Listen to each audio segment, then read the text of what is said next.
I hit the button. Okay, I'm looking for our live. Yeah, should show up in a second, or 3, or 5, or 30. Well, I'm looking for the stream. Pop out. There. Pop out. There we go. Pop Now out. I gotta go find my list of games. You better so I don't forget what the hell I'm talking about. I got mine right start here. Your list. I guess we're starting the show. You better start putting together my list. What? Oh, nothing. Let's see. What games came out in 2020? Hold on, guys. Boy. Just give me a minute. Just a minute. I just need a minute. Now, where did I put that word processing document? Oh, boy. Notepad or burst. Exactly. I wrote it in. I wrote it in iOS notes. Oh, all righty then. Popsicle zone, yes, as it were. Da, da, da, da, da, da. Did you find it yet? I'm good. Yeah, I'm sorry. I'm good. Are you good? Okay. Yep. Sorry. Well, I wasn't sure. That's all.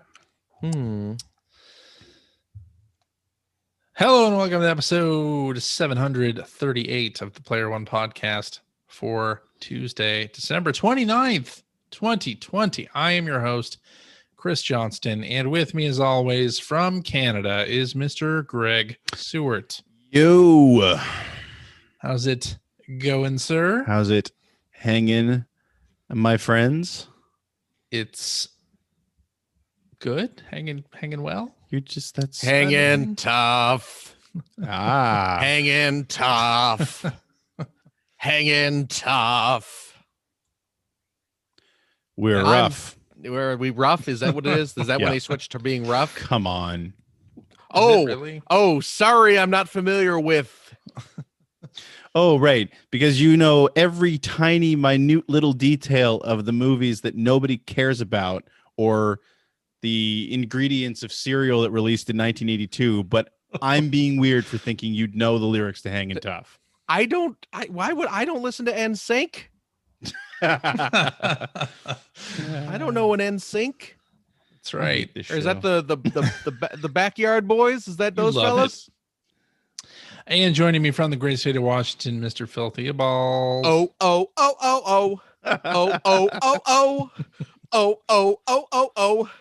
The right stuff. Yeah. That's the one. Both of those songs are the New Kids on the Block. Am I actually correct in that? Yes. Okay. Yeah. I was not a big boy band connoisseur back in the day. That was my sister's job. I mean, I feel like Yeah. I feel like when New Kids on the Block were big, you didn't need to be a boy band connoisseur to be inundated with New Kids on the Block. If you listen to top the 40 radio at all, top 40, you couldn't avoid them. Well, there's the rub now, isn't it? I didn't listen to. You were listening to WXRT. Is that what you're saying? I was listening to Q101. Q101. Okay, the cool alternative. I thought New Kids on the Block was before Q101 started. I don't even know. It probably I guess it was, because that was like in the 80s. It was like, yeah. 80s. I didn't 80s listen in Chicago. Are you listening to B96 or Z95? I didn't listen to the radio. No? Oh, really? No. I did. That's weird. You're weird. What am I from the 1930s? Sitting around. Radio was big right up into the 2000s. Come on. No, I didn't. I actually didn't listen to a lot of radio. I was a Z95 listener. Really? In Chicago. I was not a B96. B96 was more on the pop dance side of things. What stations I listened to, you guys wouldn't know any of them. It was top 40, plus they played rock. I listened to the Magic Oldies station. 104.3 104.3 WJMK. WJMK. I am John Records Landecker. I'm here with Dick Biani. We're counting down. Landecker. We're counting down on Oldies 104.3 WJMK. Just loving every second of this. This talk is exactly for I hate when we me, reminisce because you guys Phil, have so much in common, and I and don't know Mr. any of this. Nelson. that's who it's for. Yeah, Mr. Nelson's probably like, he's like, oh yeah, the Magic Oldies. When I want to hear the Big Bopper, I know where to turn my dial. That's right. No, 4.3. The John Big Records Bopper. Landecker. Yeah, Yeah. that was the thing. Mrs. Brown, My parents you've listened to got a WJMK. lovely daughter. And WGN. We're big WGN listeners. WGN. The AM station. The Oh. AM talk radio station. That's where you got your crazy Do you- political beliefs. You guys wouldn't know anyway. You don't listen to the radio. Not anymore. Do they still Is have there radio any these AM days? station- Exclusively around you anymore? podcasts. And some Apple Music. Yeah. I listened to whatever station Dr. Demento was on. Yeah, that's what I figured your answer Yeah. would be. Yeah, but that was mostly in high school. Did I mention I Yeah. didn't date a lot in high school? I was too busy listening to Dr. Demento. We just assumed you didn't date a lot of high well, school. I mean, Yeah. look And at that was me. mostly us projecting. Even when I was little and cute, I was still not Yeah. a prize. Well, that's because, you were convinced that you weren't That's true. cute. I've been there, friend. Yeah. Wish I could go back 25 years and wake that kid up. Really. Yep. Be like, listen, stud. Yes, Get out there. Tell us about it, stud. Dr. Demento played on the local college station, actually. We had a Well, so that's pretty cool. Yeah. yeah. So I listened to Cool kids listen to the college station. Probably not when Dr. Demento was on, but the cool Sunday kids are not nights. listening. 9 to midnight. Actually, I believe it was about that time. dead puppies. When nobody is listening to the radio. Dead puppies. Get a little Somebody just Barnes mentioned and that in our, Barnes. in Listening our to chat. some roly Dead poly puppies. fish heads. Somebody, was it you, CJ? Somebody gave me a Yum. mix when I Mix. lived in Chicago that had all those weird old Dr. Demento Oh, really? songs. I think it was Mike Yeah. Rank actually who put it together and like Yeah, some Ma- comedy that sounds like sketches. Sounds like a Mike Rank thing to do. Yeah. Yep. And I had that for took years. a fish head out to see a movie. Didn't have to pay to get it in. I mean, we don't have to go through the whole We No, absolutely let's do. not. Here's a little thing, right? Here's a little no, Dr. Demento no, trivia no. for you. The group Barnes and Barnes, auteurs of the Yeah. fish head song. Uh-huh. Do you know who is in Barnes and Yes. Barnes? Yes. Who's in Barnes and Somebody Barnes? from They Might Be Giants. The actor who played Will Robinson. Bill Mumy. Billy Mooney. Billy Mumy from the original Lost in Space series. I did know that because Is- while I did not listen to the Dr. Demento show, Mm-hmm. I collected many CJ a was CD compilation. Oh, there of you go. Dr. Demento's I gotcha. It was easier to hide that way. songs. It was. I mean, you come in through the door through Weird Al's Of course. discography, Of course. and then you just go right to Dr. Demento, and you fall down a CJ rabbit hole there. CJ was busy Mhm. hanging out with the girls on the swim team. He didn't want Oh, them yeah, to know that's he was true. listening Right, I to was Dr. managing the Demento. swim team at the time. CJ Come had on. his anime CJ harem was shaving life. their backs in high school. Wait, what? That's right. Well, so they were faster. Yeah. The ladies? I don't know. I've never been on Why- a swim team. With all those hairy women. Yes. Line up, girls. I got I the got one clippers. disposable razor. One disposable razor. Gross. CJ, We're gonna do this thing. CJ still has a commemorative pillow filled with all their hair. Oh, see, you just made it weird. Don't tell the podcast listening audience that. That was between you and me. Just only at embroidered the night. cursive word that says dreams on it. Oh, gross. Yikes. Gross. No, I own no such item. So gross. Never have. Let's be clear. Plum. You guys have a good holiday week so far? I'll tell you what. Yeah. So Oh, your shit, best friend wait, Mike, Christmas. your best friend Mike, and our mutual best friend Jim, Yeah. they got me the smokescreen masterpiece. Look at Transformers that. masterpiece. Oh. And I just want to say, boy, Uh-huh. my transforming skills from 30 years ago do not translate. Atrophied. No, well, have you not played with the masterpiece toy? That is the first one. Masterpiece toys are It was priced at a premium Yeah. for a reason. I just spent the last 20 minutes being afraid I was going to break it. They are hardcore collectors items. Yep. They have significantly more moving parts than our old G1 toys. Yes. And yeah, they are, and well, that's how you get your show accuracy out of them. You know? Oh, it's great, but I just, like Yeah. I said, spent the last 20 minutes being afraid that I was going to break the thing. Yeah. So, and I'm not sure I did it completely right, but you know, it's still Also looks keep awesome. in mind, I believe our good pal Mike Phillips, I believe his kid is like Yes. that's all he plays with are the Masterpiece toys. Yes, So, his Wow. wife tweeted about how Mike managed to track down a couple of the masterpieces that he was looking for. yeah. And I mean, Who knew Mike would be a cool dad? I mean, he Yeah, I was such know. a grumpy old fart when he was on the show. but God, There I'm you glad go. I'm glad you're enjoying your smoke. Yeah. Yeah. Like I said, there's only I'm not 100% sure I transformed part of it right. It feels like there's a piece that should snap into place, but I can't seem to do it. So What part? in the Autobots where the front hood and bumper Yeah. form their chest. Well, when it Yeah. comes down, there's clearly a tab and slot Oh, that are supposed to come together, and they do, but they feel like they should snap together because otherwise it's just his chest piece is very loose. that's probably yeah. You probably have something. Well, that's the thing with these. If you get one thing slightly misaligned, Yeah, nothing works right. throws off the whole operation. You know what? There are in situations like this, what I will end up Videos. doing is going to YouTube Yeah, that's what I'm going to do after the and show. finding videos of people who are more clever than I Yeah. transforming these. So yeah, Yeah. but there you go. Congratulations. But it's still Lurvit. Fun. So Yeah, Yeah. they're neat. They're neat toys.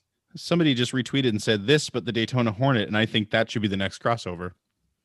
Oh, that would be An cool. Autobot, but it's like the Daytona Hornet. That would be From- actually pretty great. Yeah, yeah. Great. That'd be Yeah. pretty excellent. I'd be down with that. I did get the Top Gun Transformer crossover figure. Oh yeah, Yeah. They came out with that movie you never saw. Was it Yes. you never saw it? Yeah, I've never seen Top Gun. I never saw. that's weird. Never saw Top Gun back. Why? Me Why is that neither. weird? That Never feels seen like it Have you not seen it either, CJ? No. Yeah. that's weird. It's just more of a not coming across it in the last 30 years and I mean, I've certainly seeing seen. it by mistake. I've seen pieces. parts of it. Okay. Sure. Just But the I've volleyball never- scene. Well, Of course. you wear out the videotape. You can only watch it so many times. That's where CJ learned to shave backs. Yikes. Yikes. He only. I've never shaved either my back nor the backs. How of would you shave anyone. your own back? Yeah. That's You can shave weird. your own. Now you I've can't never tell you, I've never shorn anyone else's back. but you certainly, when you were on the swim team, you had to have shaved your body hair, right? Yes. Yeah.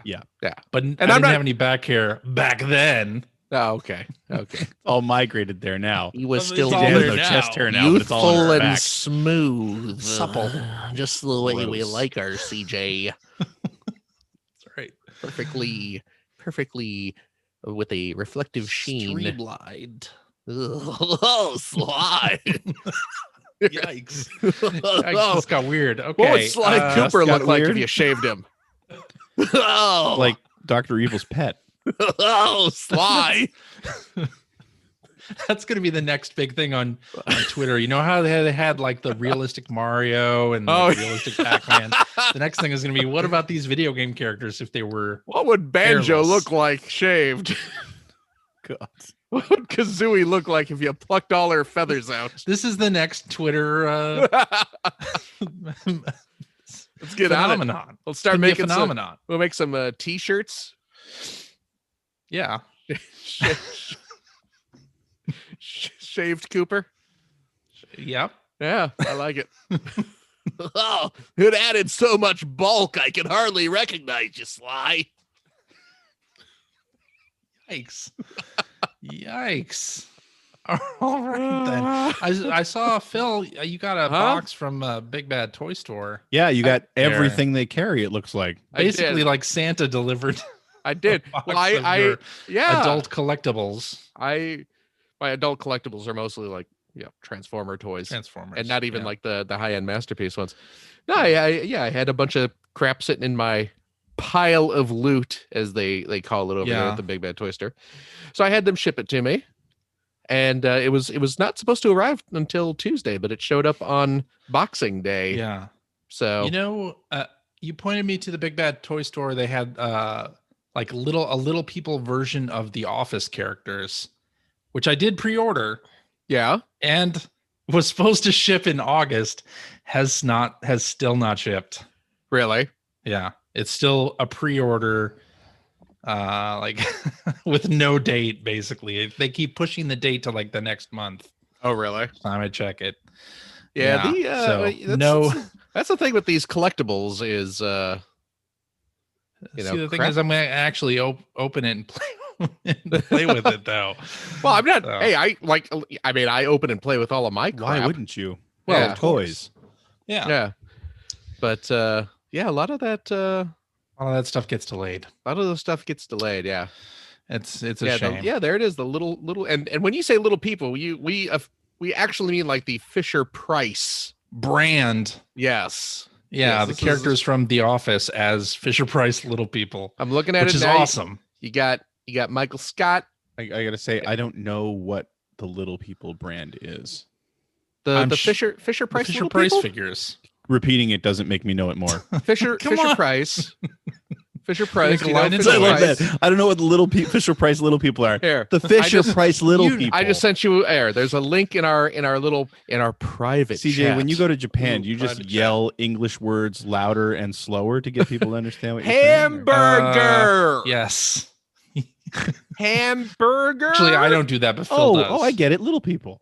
Yeah, Yeah. see. Oh, there we go. Oh, I've never seen them. Do they not have those toys? I'm up in surprised Canada? you have three kids and you've never Yeah. heard of this. I'm sure I've seen them. I'm before. sure I you was have. Yeah. busy Yeah. memorizing the Backyardigans theme song. Oh man, they got the they have He-Man. They have Masters of the Universe little people that are in stock at the moment. So Oh well, I'll just order that instead. so if you want a little man at arms, I'll do my little He-Man / The Office crossover fanfic. that the nation demanded. Yeah. But yeah, I'm waiting on that. Anyway, Yeah. hey, What? we're kind of dilly-dallying here, but it's the end of the year. It's our Game of the Year show. Oh, You know that? Yeah. You hear about that? That yeah. one everyone's been waiting for. It's the one that everyone has been waiting for all year long. Yes. Yeah. So if you've never heard one of our Game of the Year shows before, Boy, lower are you than in for a mine. treat. Check your expectations. Right. Exactly. Oh, hey, we're CJ. We're talking about not necessarily the best games of the year, but our Yeah. favorite, our 5 favorite. No, Yeah. I thought we were Oh, going yeah. more like the giant bomb form. This is like our. Oh, we're 1 of gonna have 10, a- isn't it? We're going to have a 14-hour draft first. Oh, 14. Sorry. Oh, CJ. I just Yeah. sent you a link. Apparently, Amazon has the Little People office set in stock right What? now. What? Right now. Hold Stop on distracting a the second. host. No, Hold on. Important things have happened. Apparently, they came out on November 25th. So Well, guess Big- what? Big Bad Toy Store might just be slow in getting them. I just ordered it. There you go. Boom. All right. I'm live streaming my A ordering. live ordering. We'll have to have the live unboxing when they arrive. We'll have to. Yeah. Yeah. Yeah. But anyway, it's our Game of the Year show. We're talking Game of the about year. our 5 favorite games of Yeah. the year. These are Each. definitively the best games of the year. Yeah. It's proven definitively. mathematically. Based on sales. We've taken in sales. We've taken Yes. in graphic fidelity. Yes. Yep. Oh, We've of course you taken have to. in Frame rate. Frame rate. Frame Any rate. sort of frame time glitches, and Yep. they're out of the Yep. list. Time glitches. Glitches get stitches. gotta be the on right Player frame One timing. podcast. We Absolutely. got fun factor. We took in the fun factor and total cost, including any DLC. Correct. Yes, Yes. and And mouthfeel. there's more. Mouthfeel. Mouthfeel. That was the part I'd forgotten about. Yeah. I'll be right back. Yeah. Go. Yes, and then we're going to sprinkle in some other categories as well. That we totally came up Yeah, with that this we morning. Totally Yes. just came up with this morning. But that's like the same crap we do every year. I know. It I is. just forgot about Yeah. it. It's Yeah. exactly the same that we do every Mm-hmm. year. All right. So Yeah. that means we're kicking it off with Phil. You gonna shout out the numbers that we're at, and then Greg's gonna do his little Number 5. Numero There we go. cinco. I shouted it out like you asked. shouted it out. Yeah. Yeah. You're a See how I- shoutcaster now. See how I turned away from the mic? Shoutcaster. Jesus, I hate that term. Is that a wait? Is that a term? That's a thing. Yeah. What does that term. mean? It literally means you commentate on something live. but Yeah, you're it's an shouting. announcer for You're a shoutcaster. esports. It's Oh, another. It's games. a stupid made up term for something that already existed. No. You know, like a Because sportscaster of for the video internet. games. Yeah. Shoutcaster. Yeah. But what's the I don't get the shout don't part. Are know. they shouting? I didn't make up the Apparently. term. Are they shouting? Ugh, Yes. whatever. In some cases, like how- yes. Just like So, how advice now is called a life hack. Oh man! I miss Mike Yes. Phillips. Me too. Wow. we're doing number 5. All right. So Number 5. What order are we going in? I don't know. You're the host. I guess I'll go first. I'll go first. My number 5 typical. game. Uh huh. I know, right? My number 5 game is Immortals: Phoenix Rising, Ah. which I've spoken about on this very show over the last month. It's Ubisoft's take on a Breath of the Wild style game hmm with their open world game design and Assassin's Creed style combat. And it plays really well. The weapons don't break, which I know is Love it. a big thing there. You can identify things on the map or leave them as mysteries as much as you want. You don't have like a map full of icons unless you want it that way. Mm. The combat is really fun. The only real problem I have with the game is the character design. It's just not very good. The main character doesn't look very good. Characters in general don't look very good. So that's really the only thing I don't like about it. Like the puzzles, the dungeons, like it is giving you a lot of the things that people criticized Breath of the Wild about and delivering on it very well. So that's my number 5, Immortals: Phoenix Rising. This is great. We're doing a very good job so far. Yeah. This is You a really keep good. this up, and you'll sell us on this game eventually. This is I will. You guys, it's $30 at on Amazon right now. $30. 30. It's an Ubisoft game, so it dropped like It'll- half the price in the first month of I availability. figure a Sounds month and a awesome. half it'll be down to 15. Yeah. If We you can bought it on really- the Epic Game Store, I think it's No. it's even Epic cheaper. Game Store doesn't work on my system. Well, that's true. The launcher Yeah. still doesn't work. Oh really? Well, No. Man. how hard have just you got- tried to diagnose it though? I Really? tried at least once last month. At least okay. I just got Night in the Woods for free. I did On as the well. Epic Game I've been Store I today. didn't. downloading those free games. You can still download the free games from like the web store, add them to your account if you wanted Sounds to. complicated. Exactly. All right. Greg, you going next? Number 5 for me was not an easy decision. But I ended up landing on F1 2020, mostly because the F1 series makes my top 5 every year, although it's usually a lot higher. Oh. That's not a reflection on this year's game. This year's game is fantastic. But there were A lot other of good games stuff that I this played year. a lot more. There was a lot of good stuff this year. Yeah, But it's yeah, true. F1 2020. I mean, Codemasters continues to make a decent number of improvements every season on this game. It plays beautifully. This was the season that I started playing with a wheel 100% of the time on the game, and it's really made it that much better. They fixed a lot of the little niggling issues that I had with the practice programs that they use to sort of teach you the track, each circuit.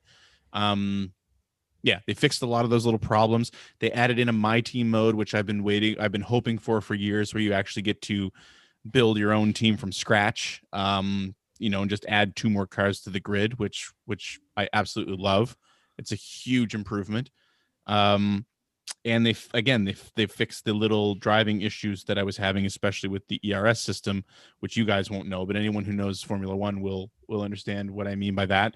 They made it much more realistic. They fixed it based on consultation with actual drivers who told them the system, the way you've got this set up isn't how it actually works. So, do this, and they did, and it's fantastic. So it's a great game. I'm enjoying the campaign mode a lot more than I normally do because I'm building my own team up and signing sponsors and all the stuff that I love to do in a racing game. But when you get out on the track, the driving is as good as it ever has been.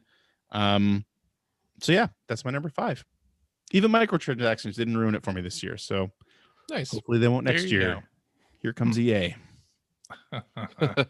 Ultimate Team coming your way. Phil, Yes. what's your number 5? My number 5 game this year is Hades. I didn't even know you played it. I mean, I've talked about it on this I don't very listen when you show. talk about it. It's true, you did. I've talked about it a couple times how I've really enjoyed Hades.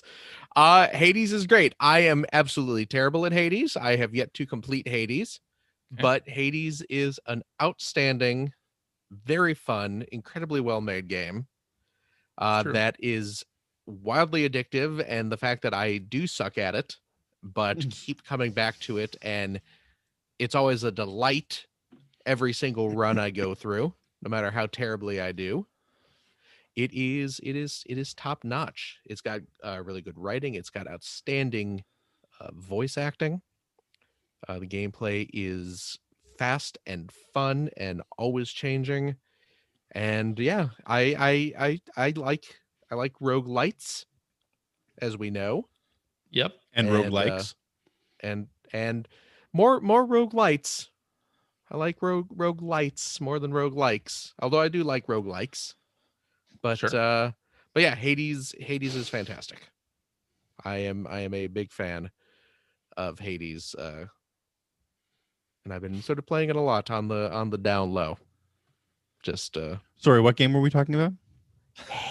Hades, Oh, I didn't even know beloved. you've been playing that. Oh yeah, I've talked about it Oh, on the show. wow. Oh, okay. Not 30 seconds ago, Okay. but yeah. So play Hades. I was looking It's at good. pictures of my smoke screen. Gross. Is that what you call it? No, I Oh, was talking about a toy. oh well, that's what I meant. Thanks. Oh, Your new masterpiece transformer. oh, okay. Yeah, there you go. Okay then. Okay. What are we what number are we doing next year? You're the host, bro. Are we moving on to the next one? Are we doing the This is going to be Man. after this dry run. I think the real episode's going to be top notch. I'm very All right, excited for when we fine. get to the real let's, one. Let's move to one of the other categories. Oh, are we So doing one you of the other wanted to- categories? Yes. What's our Yeah. what's our Let's what's do our filler biggest category? disappointment. Biggest Go disappointment ahead and announce it, Phil. this episode? I can't do. I can't announce biggest disappointment in Spanish. I don't know it. No, do it. Biggest disappointment. Biggest disappointment in Spanish. El disappointment grande. El disappointment grande. There might be a different word for disappointment en español. Yeah. Pero crap. How do you say I don't know it? It's been quite some time. This is a high school Spanish failing you. Yeah. Clearly. All right. Biggest disappointment.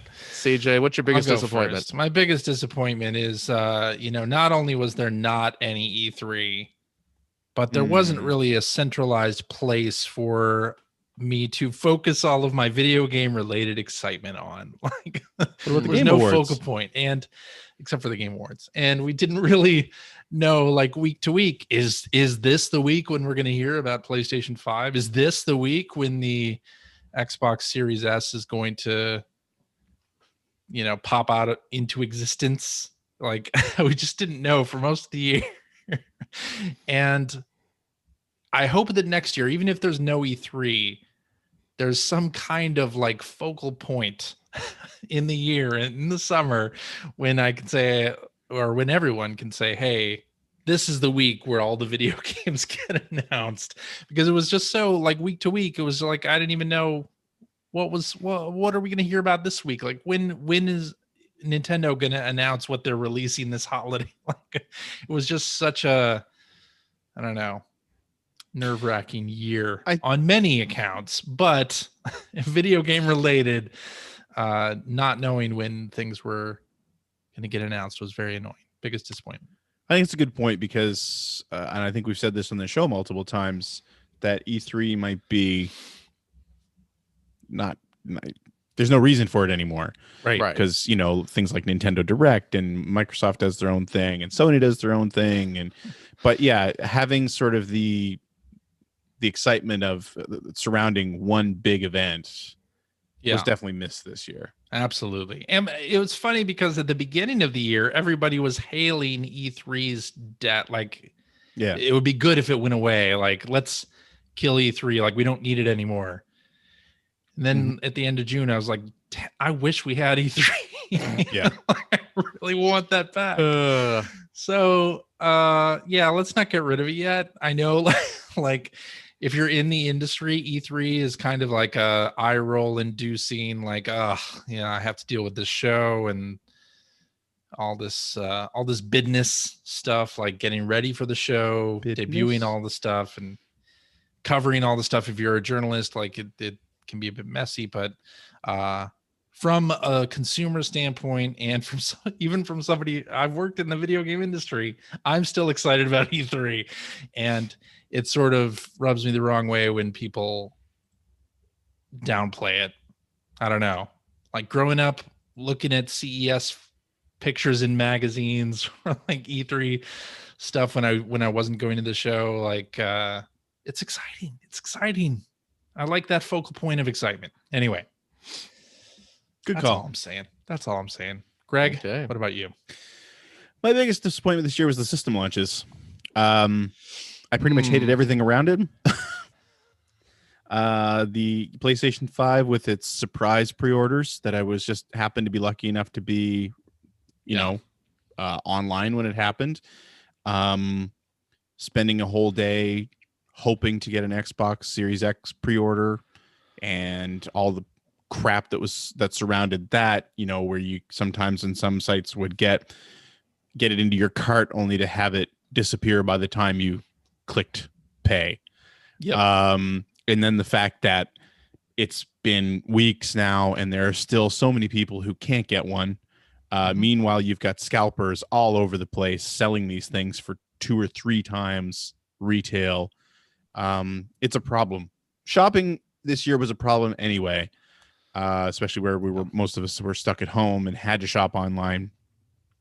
And it's trending the wrong way. It's getting worse instead of better.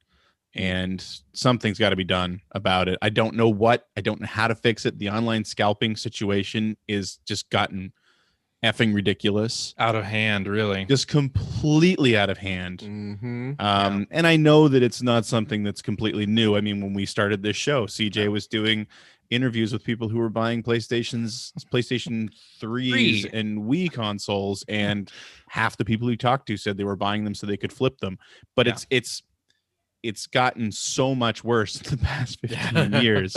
It really has. Just exponentially worse. And it just, something has to, people need to be able to go out and buy this stuff when it comes out somehow. And then on top of that, I will say too, that the Xbox Series X launch to me was a little bit more disappointing because there was no big game.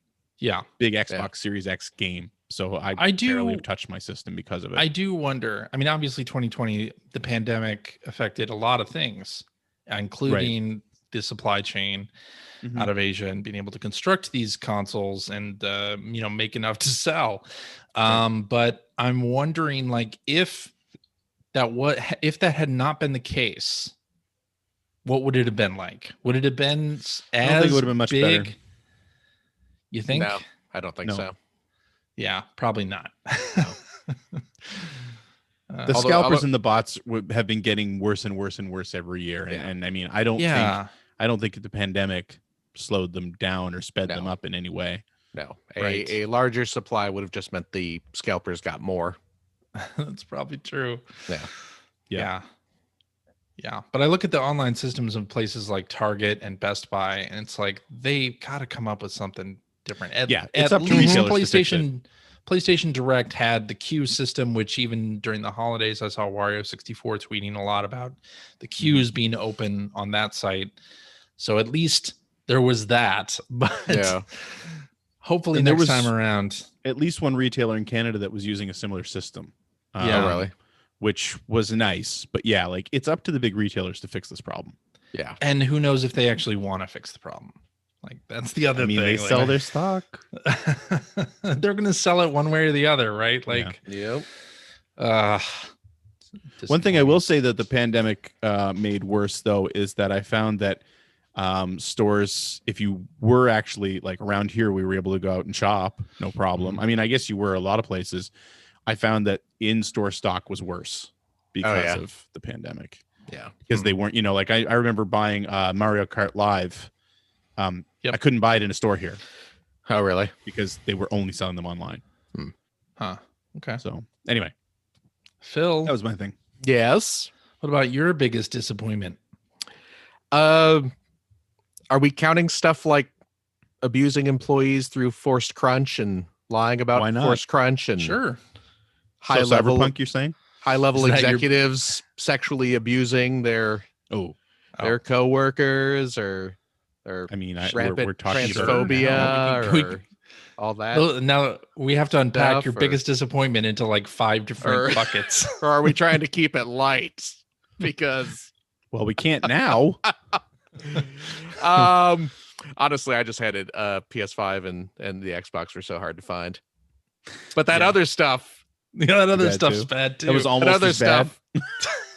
I mean, it's close. I mean, that's bad every single year. Yeah, It I doesn't know. matter what year it is. that's, right? that's the that we're So- saving all that stuff for our "What's Wrong with the Industry" episode. I mean, if it wasn't But- Cyberpunk, it was The Last of Us Part 2, or it was some other Yeah. game where people Well, found out. now Crunchy. Ubisoft was the big sexual abuse thing. Come Oh, on. well, yeah, that's not- true. It's not, That was this year. Yeah, Sure. yeah. It was a great year. Yeah, I mean, Luke to in the chat saying like the worst part about this is I don't even know specifically which company we're talking about. Right. And there Yep. lies the problem. Yep. You gotta laugh so you don't break down crying. But yeah, That's right. no. Obviously, all that stuff, just this horrible crap in the industry is terrible, terrible, terrible. Absolutely. Probably beyond the scope of our stupid fart joke show. Right. But no, what I actually had down was pretty much the same thing Greg said. Was Okay. about how poorly the launch of this stuff was handled. Yes. So. Yeah, for all the reasons we just talked about. Okay. Yeah. Guess it's time for number 4. Number 4. Numero cuatro. There you go. All righty, we're getting in the groove. My number 4 is Yeah. Astro's Sticking out. Playroom. Astro's Playroom. Astro's Playroom, the Astro free Boy's game Playroom? that came with the PS5. And what a joy of a game it is. A Mhm. nice, like 4 to 5 hour experience that really showed off the next genification of Rumble and your controllers, and that the DualSense that Rumble stuff isn't just a gimmick, although it certainly can be used as such. I really just enjoyed it. It was a breath of fresh air of a game, like a very positive, sort of bright, cartoony game, which I feel like we don't get enough of those Yes. in the video game industry these days. And I 100%ed it, platinumed it, which I almost never do. This is like my 3rd platinum. And They're worth I more just now, had though. a ton of fun with it. I did try a little bit on the leaderboard thing, not as much as Jeff Grubb or Dan Reichert did or any of that.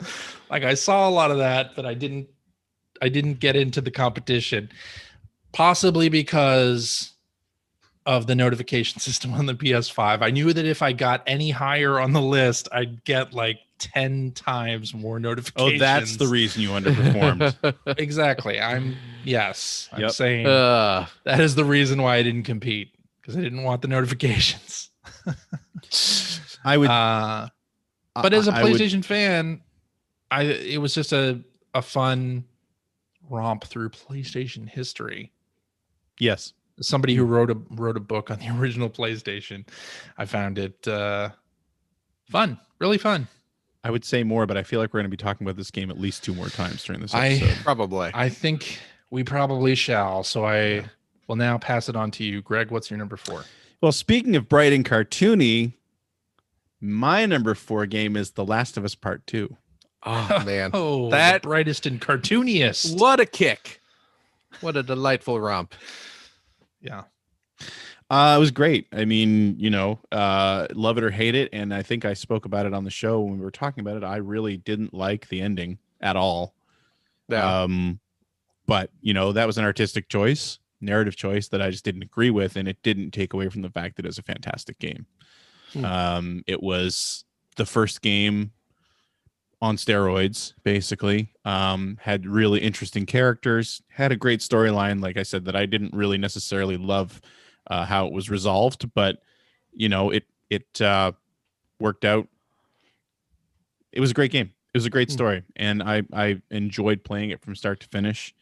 I did like what they did with the relationships in the game, which was kind of the big strong suit of the first game as well, with the 2 main characters. And I enjoyed seeing Ellie older and sort of dealing with not just what was happening in her life at the time, but also the fallout of what happened in the first game. I thought that was really a great way to do it. And so, yeah, that's my number 4. Very nice. Okay. Phil? My number 4 this year is Animal Crossing New Horizons for the Nintendo Switch. Well. A delightful little game that came at just the right time this year. Perfect moment. Just as everyone was being forced to hunker down, we got this very positive, happy game that encouraged people to work together and visit each other's islands and towns and befriend cute little animals and give them gifts and write them letters and have fun competing in all sorts of cute little activities that have been continuing to go, of course, because that's how Animal Crossing works. And even though I have admittedly fallen off of it in the past couple months, the time I spent with it was delightful. And I have popped back into my town every so often just to see how things are going, straighten things up a bit, maybe grab a few of the toy day items, which I absolutely did thanks to the wild generosity of my good pal Bill Mudron, who has been playing it kind of religiously all year. And holy crap. I went over to Bill's Island. Every time I go to someone else's like island, I feel so pathetic. I went like a week ago, and like my island, it's me and Finn running our island, and it is just ramshackle. Just put a house where you can fit it, put paths like snaking around trees and crap like that. Bill has his place just manicured to hell and back. He like terraformed the whole island. He like moved all the houses so they're all like in like a little neighborhood kind of in the center of town. And then friends who did the same thing. Yeah, and then like branching out, he's set up like almost like little vignettes.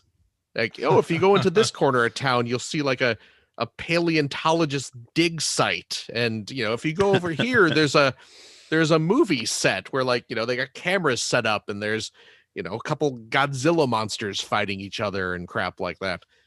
It's beautiful what he's done. And of course he had it completely decorated for Christmas. So there was like all the Wow, ice really? sculptures that you could get and the Christmas trees all over the town. But he also had set up, because he is so generous in nature, he had a kind of fenced in area off in one corner of his town where one of the things for Christmas that you can do in that game is there's toys. You can collect toys.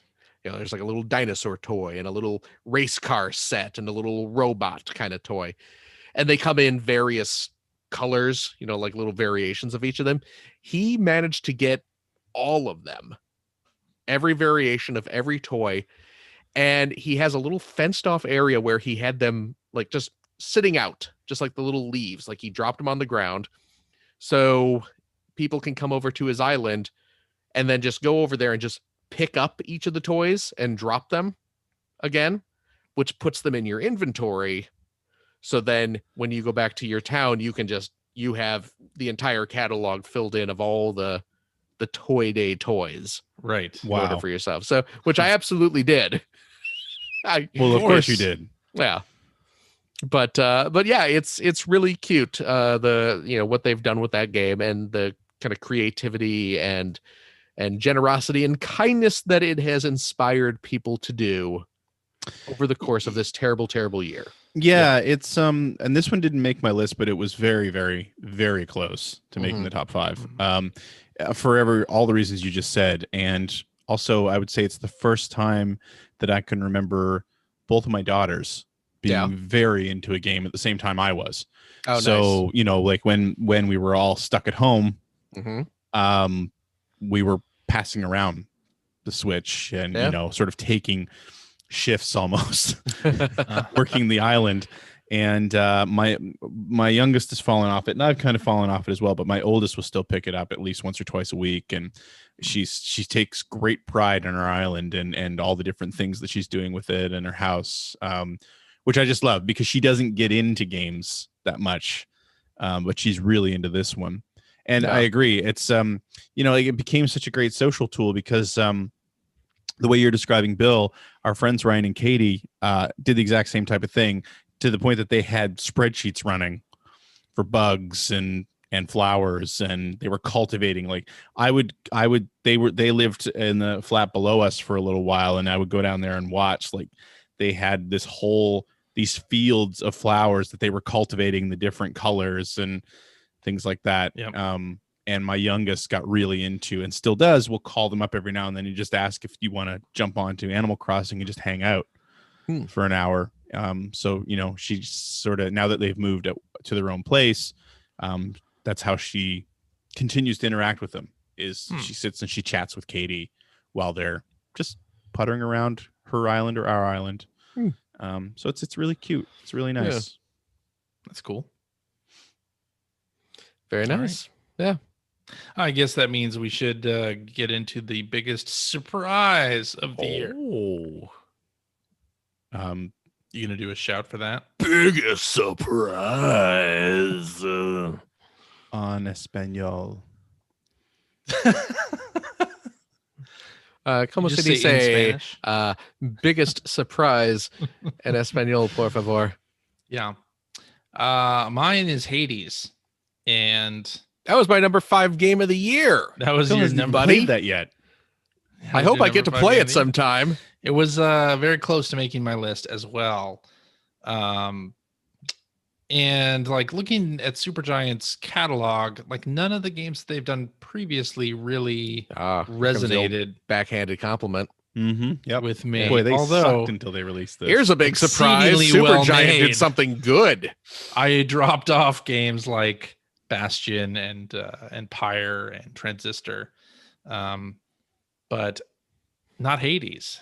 Yeah. And the fact that it's a rogue light game. You got it. It's a rogue light. Did I get it? There you go. Okay. Definitely helped. And also the fact that the way they designed it, the story still progresses. Like a lot of things still progress, even if you're terrible at the game, which I definitely appreciate. And the fact that they have that God mode option in there, which doesn't make you overpowered, but it still like balances you. It just gives you a little bit of a boost on your attack power as you go through the various runs. And I've heard it can even decrease your attack power, like if it's been giving you too much, which is interesting way of balancing the difficulty in that game. But so yeah, here's a developer which their games have been very much critically acclaimed that I've just never gotten into, although I've tried. And then Hades comes along and wows me into it. So yeah, that's my biggest surprise. Hades. Very nice. Yeah. Greg?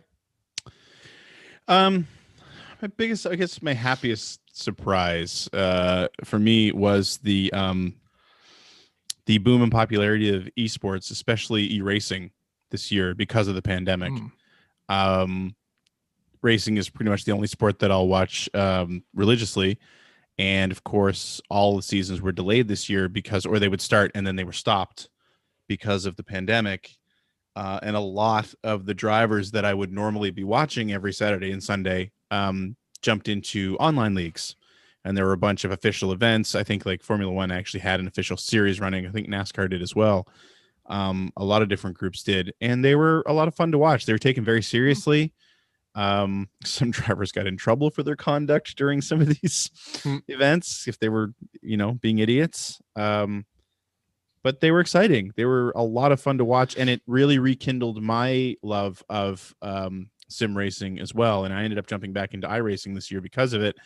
And also, we ended up starting up our old Gran Turismo league again this year because we had a lot of people who were sitting around with not a lot to do. So it brought that back to life, which I'm very thankful for. And I actually want to shout out to hacker alias Goki KS for organizing that and running it and still running it. We're into our second season now. And it's actually brought more people on board and it's just getting better and better. So, and I traced that all the way back to sim racing being so popular at the beginning of the year. So yeah, that was sort of my I didn't expect at the beginning of 2020. I did not expect that I would be racing online as much as I have, or seeing professional drivers racing online as much as I have. So it was a nice surprise. Pretty good. All right, Phil. My biggest surprise of the year is that after 18 long years, I was finally able to play Mr. Driller Drill Land in English. Namco Bandai released one of the best games for the Nintendo GameCube that was never released outside of Japan. Finally came to the West, and I did not expect that at all. I mean, how could I? I mean, no. Nobody cares about Mr. Driller. No. Certainly nobody in the United States cares about Mr. Driller except for me. Jeremy Parrish, maybe. Yeah. But for some reason, Namco Bandai decided to do an English translation on it and release it over here. And like kind of like it didn't get released on everything. It got released on Steam and on Switch. Yeah. No PlayStation, no Xbox release. I don't know. Yeah. But they did, and boy oh boy, I couldn't have been more delighted by it. So yeah. I mean I certainly imported the GameCube version when it was released, and when it came out here, I bought it on Steam, I bought it on the Switch, and then I imported the physical copy on the Switch as well, because they released a physical version of it over in Japan on Switch, not here for, well, I was going to say for some reason, but of course we know the reason. Nobody would have bought it except for me. You would have. Probably Jeremy Parrish. Yeah. But yep. Hey, he works at limited run now, so there's always a chance. That's true. That's I wouldn't true. get my hopes up. Yeah, probably not. You know what? I would quintuple dip on that I was game. gonna say, when would. Phil likes something, he buys hard. I would buy a 5th copy of Mr. Driller Drill Land if Limited Run did a physical release. And I would expand this to like just say whoever is in charge of Bandai Namco in the US Mm-hmm. and deciding which games they are going to bring over and localize from Japan. Yeah. They're doing a great job because not only did they do Mr. Driller Drill Land, but they've done Taiko Drum Master Yeah. and the Drum Master Adventure like double Yeah. pack thing. Yeah. Like- I don't know what they're doing. But keep It must doing make financial sense. I mean, I don't know how it does, but the market Either it that makes seems financial to sense or be someone's going to lose their job. well, yeah. I mean, if it didn't make financial sense, then all this stuff's going to stop pretty quick. I mean, Uh, that Taiko no Tatsujin RPG dual pack cost $50 on the Nintendo eShop. yeah. So presumably the budget for translating that and releasing it here must have been about 30, because I can't they've imagine all anyone got all but that me bought licensed it. music too. I'm sure they had to relicense the music for US release. How does that work? I mean, 'cause don't know. because it's all like, How are they able to do that? I mean, it's all just the Japanese songs, you know. It's I not know. like, yeah, I mean, but I'm sure they had to license them in Japan, and I wonder if Yeah. that license fee in the Japanese release also covered international I would versions. imagine like- it has to, right? I don't know. It has to. The fact that they did it, Because means otherwise, why there's would you? Something. Because if you're going to be spending money, like if Namco decides, hey, we're going to release this game in the West, okay, and we have to pay money to relicense music, do we want to Yeah. spend that budget of music licensing budget Right. that we have? Do we spend it on all these Japanese bands that nobody's ever heard of here in the West, or do we try and get a couple songs Yeah. that people over here know? And It's- the thing that is so confounding to me about that is that I have heard through the grapevine that licensing Japanese artists like music Yeah. is exceedingly difficult, Oh, really? like for international release. They- So it's- I don't know how it's- they did it. I don't It's know how they did it. they probably the initial contracts have to be like have a worldwide release I would imagine. clause in there or something. I mean, But obviously, there was at one time like a plan to bring Rock Band to Japan, and Harmonix basically like walked away from it oh, really? because it was too Really? difficult. Wow. Yeah, something Just like that. getting like all the Western acts to license for a Japanese game. No, getting Japanese acts to be Oh, licensed for a Japanese release of Rock Band. So they were trying to get Japanese bands in Rock Band for over there. Yeah. Okay. Interesting. So I've heard it's a big problem, but apparently not so much for Bandai Namco. Apparently So Namco's got to figure it out. kudos So to them, however they figured out how to do yeah, it. but yeah, Mr. Driller in English. Surprising. Can't believe it. I was very surprised. All right. We are at number 3. Number 3. Numero tres. All right. Oh, My man. number 3 is Animal Crossing New Horizons. No. Yeah. That game. I mean, you have to mention this game, right? Because it was so therapeutic for a 2 or 3 month stretch there when games were getting delayed, especially early on in the Yeah. year. And for that 2 or 3 month stretch, I played it every single day. Yeah. And I had an app on my phone where I could cross off the bugs that I caught or the fish that I caught, right? And the fossils that I turned in. So I had all this like stuff, like this system where I marked off everything that I'd done. And I'd send items to friends and all sorts of things. Like I played a lot of, I played the stock market, the turnip market. I even A did lot. that, which I never did before. Yeah. In this. Yeah. I had done it before, but definitely with this game. And using the internet made it slightly easier to get a good price for those turnips. Thankfully. And I think I still have like 5 million bells in the bank. Jeez. Yeah, doing nothing pretty much. But after that, like 2 or 3 month stretch, and after some other games started coming out, I fell off of doing Animal Crossing, and I do find it very hard to come back to New Horizons because every time I drop off and come back, like every single resident in the town sort of says, "Hey, where you been? It's been a long time." It's just like this weird. It's fine, like if one of them does it, but the fact that the whole town does the Well, they all it's missed been you. it's been 39 or it's been like 75 days since I last heard from you. It's just like I don't really want to like be reminded of that with every single. So I drop off of it again, like because you're too self-conscious. it is. That's what it is. Yeah.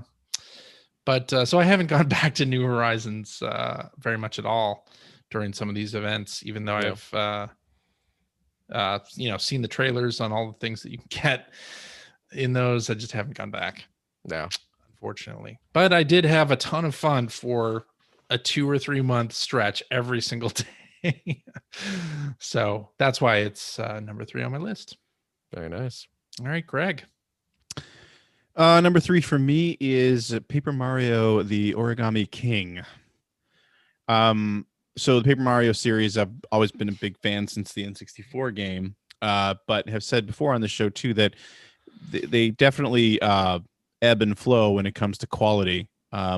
They seem to really, the downs are really down to the point that I don't normally play through the Paper Marios that I'm not really crazy about. But then when one comes out that's really good, like say Thousand Year Door on the GameCube, I just can't put it down. And Origami King is definitely in that latter category. I was really looking forward to it. I loved the whole premise of it right away and couldn't put it down. I just tore through that game this year. Again, didn't hurt that we were dealing with the pandemic, so there was a lot of free time. But yeah, and also the fact it was on Switch, which meant that I didn't have to monopolize the television when my kids wanted to play something else, so that they couldn't play Animal Crossing while I was playing this. But yeah, I just loved it from start to finish. It had a great story. The battle system, I totally get people not liking it, but I didn't have that problem. It worked well for me. The boss fights, I think, were probably the most difficult thing for me, but they were basically puzzles, and once you sorted them out, they were easy. But yeah, the battle system, like I say, I could see people not liking it, but it didn't bother me in the least, especially when everything surrounding it was so great. And the writing, as usual with Nintendo, the writing was fantastic. It was funny. It was cute. It was colorful, and supremely playable. So yeah, I just loved Origami King this year. It is a good game. Absolutely. I still have not finished. You should really push through to the end. Yeah, I need to. Yeah, I definitely do. Yeah. Phil? My number 3 game is Last of Us Part 2. There you go. It's a cute and colorful. Yeah, it's a feel good story of the year, and now I mean we did a giant spoiler cast on this game. That if you really want to hear our thoughts about that game, go back and listen to the spoiler cast. We go into lots of detail about it. It's a great game. It's an intense story. I really enjoyed the story. I really liked the twists and turns. It was the reason why it didn't rank higher on my list this year is because for as great of a game as it is, I often didn't have a lot of fun playing it because it is so dour. It is such a It can be intense, soul-crushing. unpleasant Bleak. story. Yeah, it's bleak. Bleak is a good word for it. And I mean, it's great. It's great. It's effective storytelling, Absolutely. The gameplay was fun. I liked I liked all the set pieces, the encounters, the stealth gameplay and everything like that. I had a lot of fun playing it, but when a play session was over, I felt like slitting my wrists. Yeah. It's Yeah. it's just you're waiting for something positive to happen to these characters that you end up really liking, and kind of never does. And instead you get the intro to The Last of Us over and over and over again. Yeah. Exactly. But yeah, it's Yeah. I mean, but it's a great game. It's certainly a great game. I really would like to see Naughty Dog go back to something more like Uncharted the next time. Right. Just so that they can break up, because it's not that Uncharted didn't have serious moments either, Right. Sure. but it was so broken up by Indiana Jones style Right. comedy and light moments, and yeah. Yeah. Yeah, I think that's a really interesting idea what they're going to do next. Are they Yeah. going to do Last of Us Part 3? Or are they going to do something else? And what would that something be? Go Crash back to Jack Bandicoot? and Daxter days? Just make a Daxter, another Daxter spinoff. Sure. Remake Yeah. of Jack 3. Oh, Maybe there can be a Jack and Daxter game where Jack is brutally murdered Jesus. at the beginning of the game, and then What? it's Daxter having to They should just call it And Daxter. yeah, oh perfect. Yeah, come to terms with it. Maybe he tracks down the killers, Get that gritty reboot You're giving this away for free. that Jack and Daxter deserves. I know. Yeah. Right. I'm sure we have somebody who works at Naughty Dog that listens Maybe- to the show. Maybe That's Daxter slime. grows the goatee this time because now he's all edgy and dark. God, I hated Jack 3. Oh. Jack 2 was the one where he had the goatee. Yeah, two Oh, was it? Yeah, I hated 2 was- Jack 2 as well. Yeah, 2 was I when finished 2. it got really. Yeah. Could not get into it. Remember I when they liked tried it. to make not Naughty Dog, but Every remember, game Grand Theft Auto? Yeah. Remember when they tried to make Ratchet and Clank serious? Was that Remember Deadlocked? Ratchet and Clank Deadlocked? Yeah. I don't have Deadlocked much was memory of all arenas. Yeah. That was all but it was all like he's wearing like The dark Master armor. Chief armor, and Yeah. it was all like I don't have much serious. memory of that because I didn't play it for very long. Yeah, well, because it I wasn't own very that good. game. I own that game. It wasn't very I don't I think still I own it finished too, it, but- but I do own it. Yeah. Yeah. Yeah. Wow. Yeah. All right. There you go. Let's do favorite game from another year that we played this year. Favorite game played that wasn't released in 2020. Oh, Spanish. Juego favorito jugado que no se lanzó. You And translated looked that. that up. What? You looked that up. Totally while got a I was- translator in No, front of you. I absolutely remember that from high school. Yeah. Sure you do. Donde está la ¿Dónde biblioteca? está la biblioteca? Quiero una hamburguesa, por favor. All right then. Orino en la Los piscina. Huevos Diablos. Y juego favorito jugado. Eddie que no Izzard did a lanzó. fantastic en 2020. stand-up routine about going to France and just using the phrases that he learned when he was learning French. And then he did it, and he did it in English, and then he did it all in French, and it was just as funny. Who was this? Eddie Izzard. Was he like a comedian of some sort? Yes. I know. I'm just Fantastic playing. comedian. I know. I'm just playing. All right. So, Yes.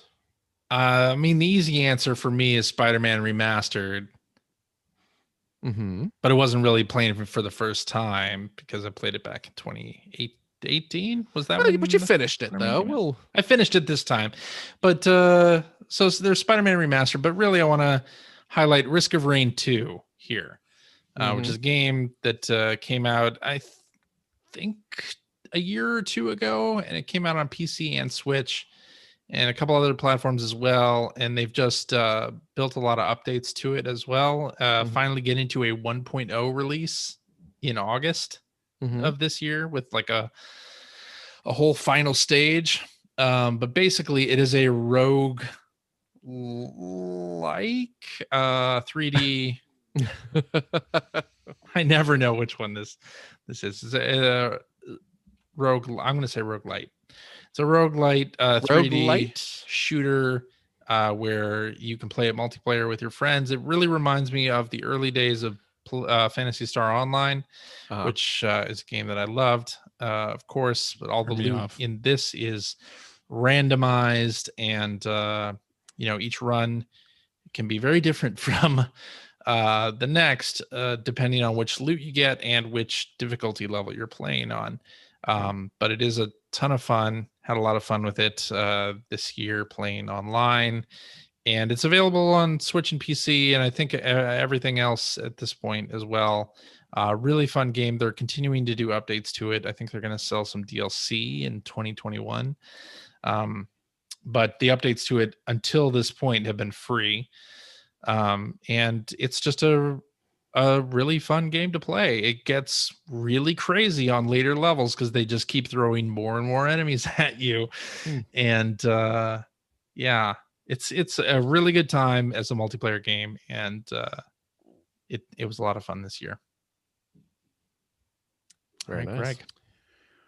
I had trouble picking this one because my answer would be, based on everything that I just said about getting back into racing online, would actually be Gran Turismo Sport. I probably put more time into that this year than I ever have since it came out, and it's been out a while. But it wasn't the first time I ever played it. So, I mean, talking about a game that I played for the first time that wasn't released this year, I was really drawn back to A Fisherman's Tale on PlayStation VR. Just a really cute little puzzle game that uses the VR element wonderfully. Really plays with scale and different viewpoints and things like that. So I would say out of everything that I played this year for the first time, that's the one that stands out. But really, it's kind of just a secondary. It was the one I could think of because I've just played so much Gran Turismo Sport this year online and enjoyed so much of it that really would be my answer for this. Very nice. Okay. Phil? I said Star Wars Jedi Fallen Order, which came out late last year. Came out, I think, November of 2019, and I forget what I was playing at the time, but I was playing another game at the time when it was released, and I wanted to actually sit back and enjoy Fallen Order without distraction. So I ended up putting it off, and I played it very early on in 2020. But I had a lot of fun with it. I enjoy. I mean, it's not a perfect game by any means, but what is Phil? Well, I mean, there's Rogue Legacy. Perfect? Well, okay. It's Mr. Driller Drill Land. Okay. There's Robot Unicorn Attack. That's true. Yeah, that is a perfect game. But yeah, I had a lot of fun with Jedi Fallen Order. Just a fun. I enjoy me the Star Wars. This was a fun little Star Wars story, and yeah. Okay. Don't have much more to say about it. Just it's a cool go. game. I need to. Speaking of Star Wars games, I got to go back and play more Squadrons. I've got to play that. I saw that on sale this week, and I should have picked it up. It's been dirt cheap lately. I mean, it was not a full price game to begin with, but I've seen it for like $20. You know what I'm going to have to do, I think, is because that's got that VR. You can play it in VR. I think I'm going to have to just. Sony hasn't done anything about the external drives on the PS5, have they? That still causes crashes and crap. I haven't heard anything. I've been afraid to try, so I don't. I haven't heard anything definitive. Yeah, I have not plugged mine back in because I haven't either. And the idea was I would just play all these PS4 games on my PS5, but something tells me that's not happening anytime real soon. So I mean, you can transfer it to the internal. Play it. Yeah, but that's what I'm doing. Why not? The internal is so limited, though, though? Right? Yeah, it is, but it can't be that big of a game. Yeah, I suppose you're right. Yeah. I suppose if I just play it and then wipe it when I'm done, Yeah, Maybe exactly. Maybe I'll just do that. Yeah. What a pain. Clean the fridge. What a hassle. Well, you can just hook up the external, transfer it from the external to the internal. I don't know if it moves it or just copies it. I don't know.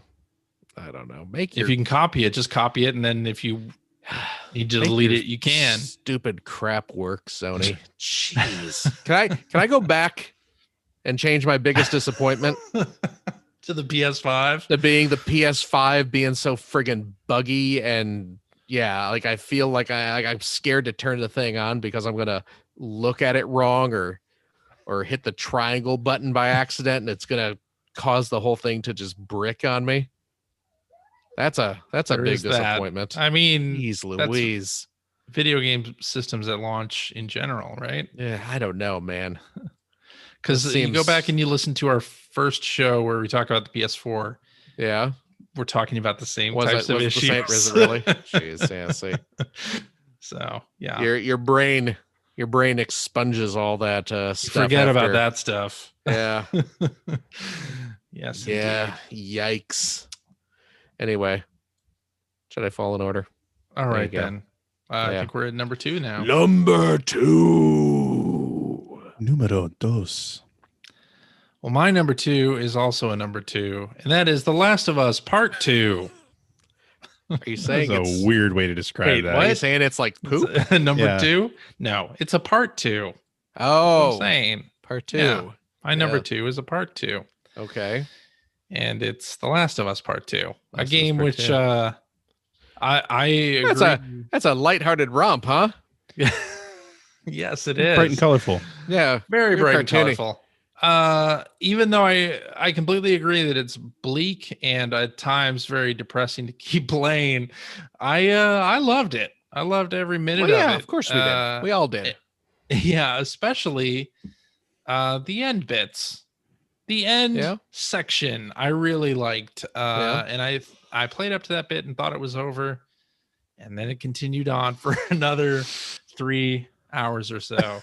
And that game I love that bit. I love that bit. That game did need a little trimming. I'm not necessarily saying the end part, because I did like the end part, but that game needed a little fat trimmed out of it. I agree. It definitely did have some bits that felt overly long. Yeah. But it had some of my favorite set pieces in video games this past generation in it. Some of the most emotional scenes that I've ever seen in a game, and some that were legitimately uplifting as well. Yeah. Not just talking about the depressing stuff. Right. Ellie playing Take On Me on the acoustic guitar was pretty great. Oh yeah. That was absolutely great. That's an absolutely amazing version of that song. So yeah, I enjoyed the hell out of it. We talked about it. I think the supercut of our spoiler cast is over 4 hours long. Jeez Louise. I don't even, you know what? When you said that earlier, Phil, I don't remember doing that at all. Well, it's pieced together from episodes. Still. So we all played it week to week, and then I did a supercut of our still spoiler. don't remember doing it. Yeah. I mean, you remember having the kind of like, hey, what chapter are you on? We're going to talk up to that point. Right. Yeah, we did that in June kind of and July. Yeah, kind of. Oh, and it's been a long year. It has been. Really has been. It has. But even though the game is so bleak, I liked the ending. And not saying like I'm a I mean, it was really funny. Or that it wasn't really funny. But I like the fact I like the fact that the game went where it went. Right. And I can understand completely people being unsatisfied by it. I can understand that completely. But I thought it was a really interesting way to end the game. Yeah. So it was definitely interesting. I just didn't like it. I can understand that. I liked it. But Lev, the character Lev yes. in that game. Lev's voice actor is currently starring on the new Star Trek show. Really? Star Trek Discovery. Yeah. Cool. Yeah. Cool. Ian Alexander. Very cool. I believe. Very cool. Yeah. So Quite that's good my on number 2. quite good on there too, actually. The So. Last of Us Part 2. Last of Us Part 2. Greg? We're on number 2. Yeah. My number 2 this year is Spider-Man Miles Morales. Nice. And I mean, Yeah. we raved about Spider-Man a couple of years ago. It was a couple of years ago. They came in 2018, right? 2018. God, it doesn't feel like it was that long ago. And I mean, everything we said then plus more. I think, Phil, you put it so perfectly at one point when we were doing our spoiler cast, Yeah. where this is not to knock Spider-Man at all. Spider-Man was a fantastic game, but this basically took everything that was great about that game, cut out the fat. Yeah. And it was just this wonderful little tightly produced Spider-Man story.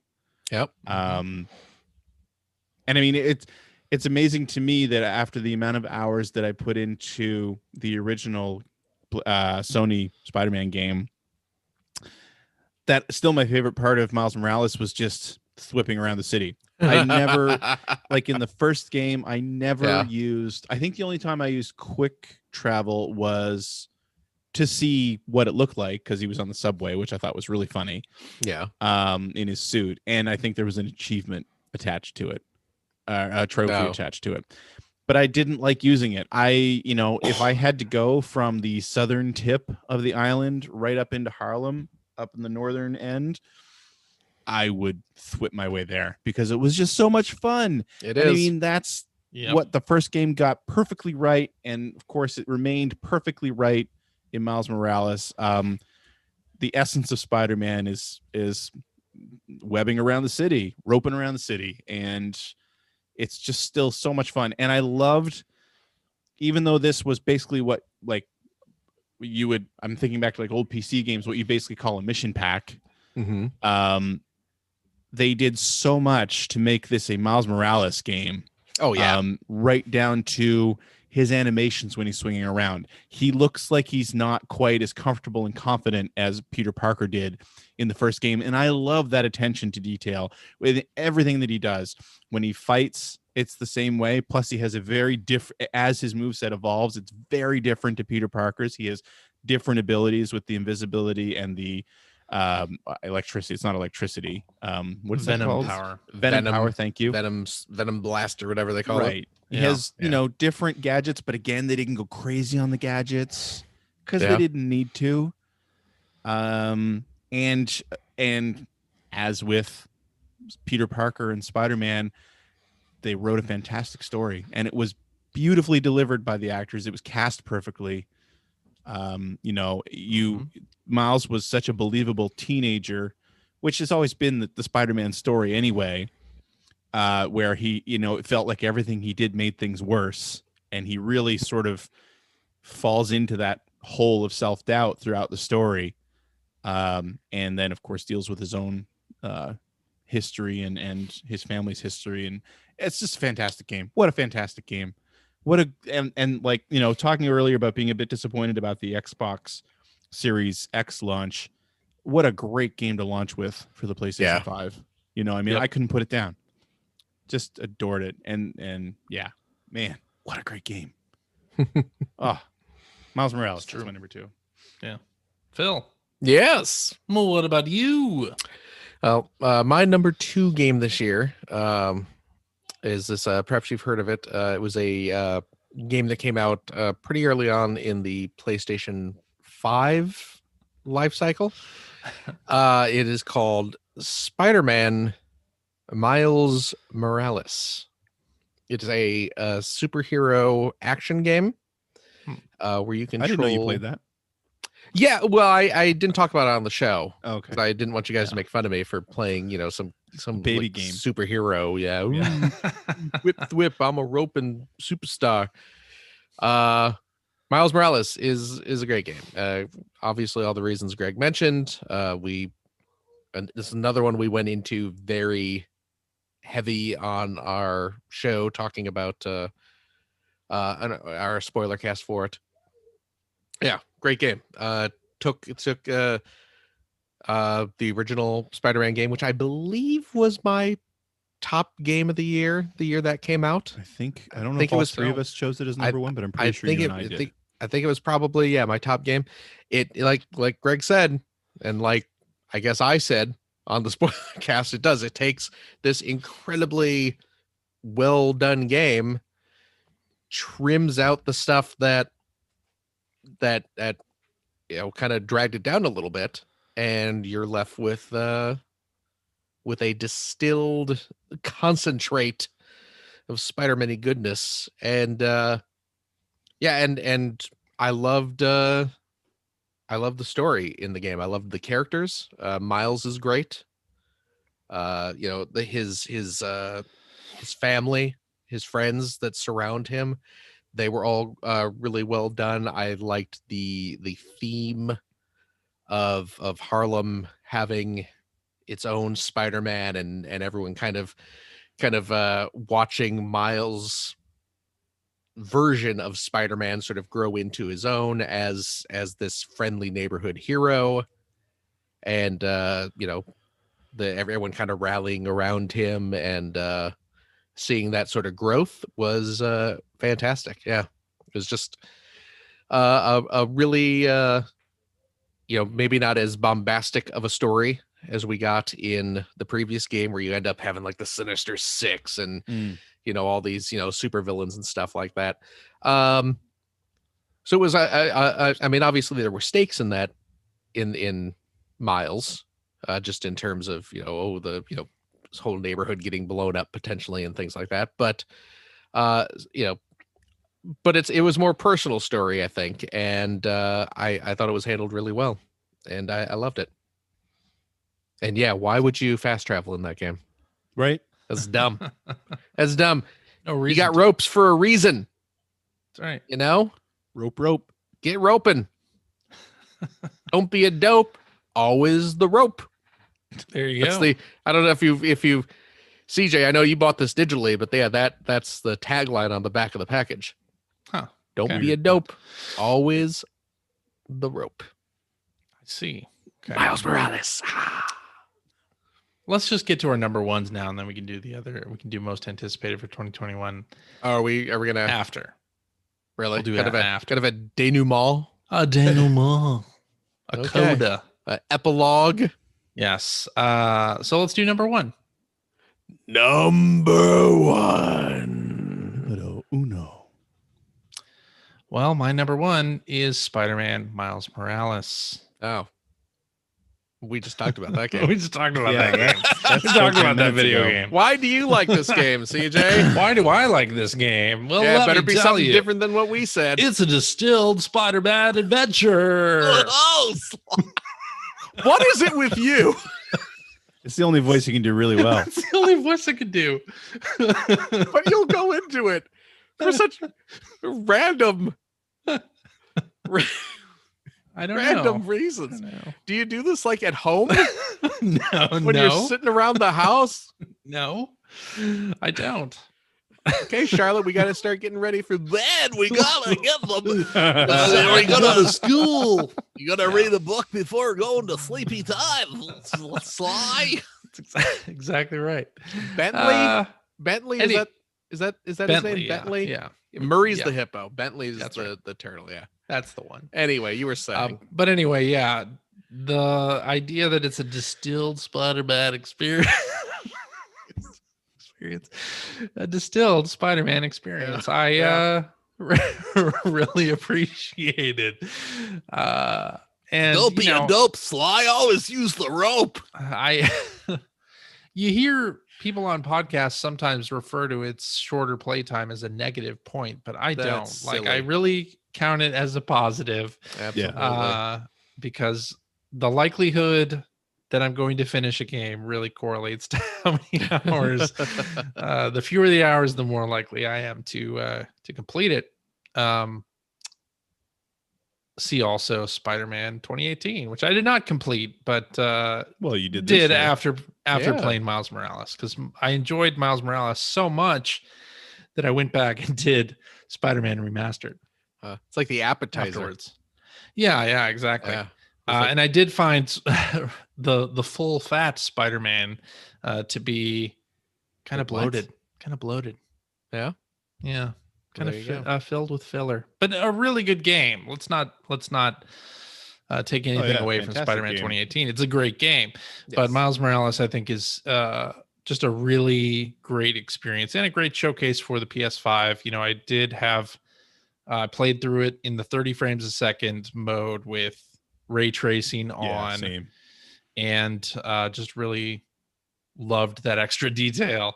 Yeah. I didn't go up to 60 frames a second on it. And apparently now there's a hybrid mode. There's one that does 60 really? frames and ray tracing. They updated a couple Really? weeks ago with that. Yeah. Oh, that was geez. after we had all Still a finished drop it in already. quality, I think, but Still what? But I think there's still a drop in quality. There's a slight drop in quality, right? but not as much. Yeah. apparently. Okay. Interesting. Yeah. Yeah. We have to But load that I up really again. enjoyed this. My number one. I mean, criminy, I played through it twice. You know, You did. I did New Game Plus to get the platinum in it, for crying out loud. That's right. So Yeah. It's a good- it's I a did good not do game. that. it's a but good game. It is a good game. Great game. Greg. You know what? I'm going to defer to Phil here because I know we have the same number one. Oh no. And Oh, really? I assume we have the same number one, and I want Phil to be able to talk about it first. Okay. No. Go ahead, Oh, Phil. wow, well, that's Sea of very Thieves. kind of you. Cyberpunk 2077. Yep. What can I say? Controversial choice, I know. People say there's glitches. That's why people come here. I don't. I didn't really see it myself. Probably the most intense. Well, you're a big PC gamer, so That's true. On my high-end PC that I've had for several Yeah. years at this point, that you used to That- publish issues of Game Now on. that boy, it's starting to strain when I load up Microsoft Word. We got for Christmas this year. Finn's big Starting to gift. regret this. Finn's big gift was we got him a laptop. Oh. Nice. We got him a fairly decent. Do you borrow it constantly? Little gaming laptop. Well, I mean, he's only had it for 2 days or whatever. Haven't had a chance to It yet. has only been 2 days. Yeah, it's only been is it the 27th today? Jesus. It is the Yeah, it's 27th today. 27th. Yeah, it's only been 2 days since Christmas. But yeah, now I'm starting to like, man, my kid's got a better computer than I do. That's not how it should be. I mean, I guess that's a good reason for you to go buy a new computer. actually you that's go. it's a good idea. My number one game of the year, and presumably Greg's as well, is a weird choice to be a game of the year because not only is it criminally short, but it's also a freebie. It's a free game. It's a glorified tech demo, but Yep. oh, how glorified it is. We speak, of course, of Astro's Playroom.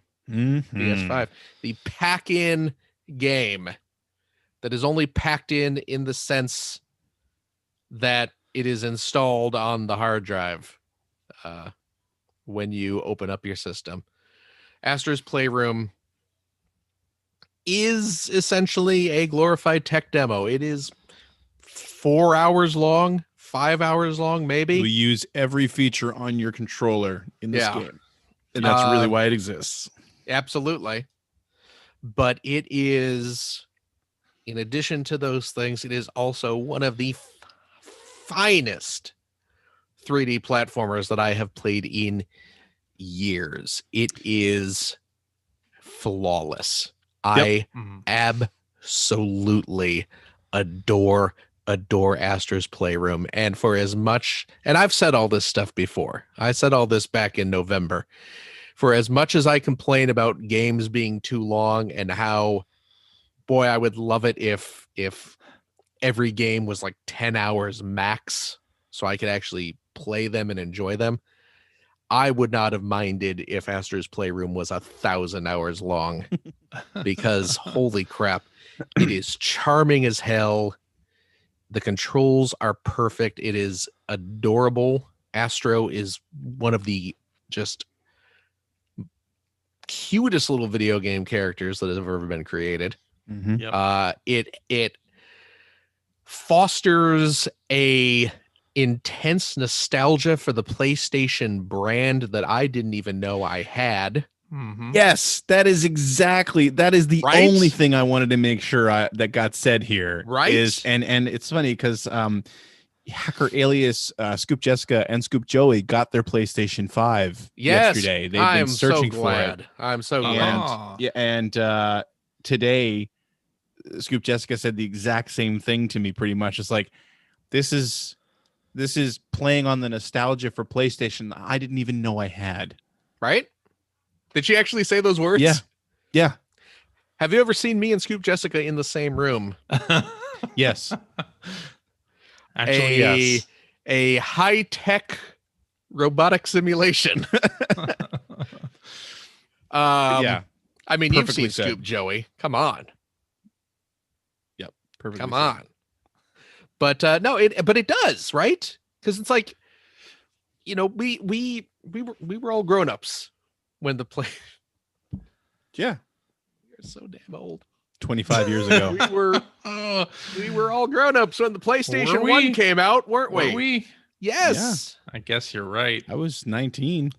Yeah. I mean, 19. you know, on the cusp, but Adults. I mean, we could quote, certainly unquote. vote for crying out loud. And yep. We could be drafted into the armed could. forces and sent overseas to die for our country.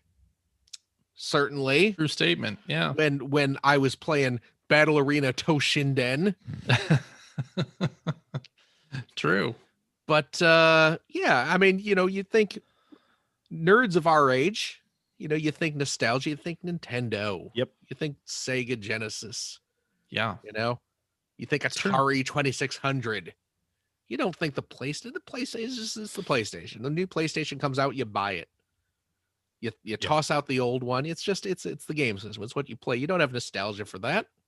But it turns out you do. It Apparently turns you out when do. you have a cute little robot running around and you find an old memory card that is Oh my God. beautifully rendered and you can flip it around and read the serial numbers on the label on the back of it. And if you rotate the model, you can, I can see the little chip inside the memory card. And you're just like, oh, I have fond memories Mhm. of saving games on those, you know? Yep. So you have all that. You have the impeccable platforming. You have the wide variety of gameplay challenges, you know, because you got your standard platforming, and then you got the weird kind of like, you know, rocket ship levels where it's like what were some of those old arcade games that Jetpack, Solar Jetman. Solar Jetman. yeah. Yeah. You know, you got the monkey climbing levels where Little you're twisting your gyroscope. controller. Yeah. Motion controls. The monkey ball Honestly, type stuff that would drive me crazy in most games. Yeah. Yeah. And you know what though? They were smart enough to, it's like, okay, we're gonna have a monkey ball level, but it's gonna be like a level or maybe And two. that's it. And that's it. And then back to the actual platforming. Yeah, they don't inundate you with the novelty stuff. It's just there long enough to go, ooh, this is a neat thing the controller can do. Now I'm sick of it. And hey, it's over anyway. So And perfect timing. something that CJ's best friend Mike actually just pointed out in the chat, which I think is fantastic. He says his first thought on seeing the original launch PlayStation 1 being played on its side in the gallery was like, hey, is the laser real wonky on that system? But I mean, I think that's a great point Yeah. in that the game is just filled with these nostalgic PlayStation moments, which they've got 2.5 decades to draw from, and even little things like that, you know, like where it's like poking a little bit of fun at it as well, or you know, things like the trophy, because of course you go through the game and you see anytime you see a bot holding a camera, that is a little vignette that's making reference to an old PlayStation game. Yeah. And like the Heavy Rain one, the trophy for it is Jason.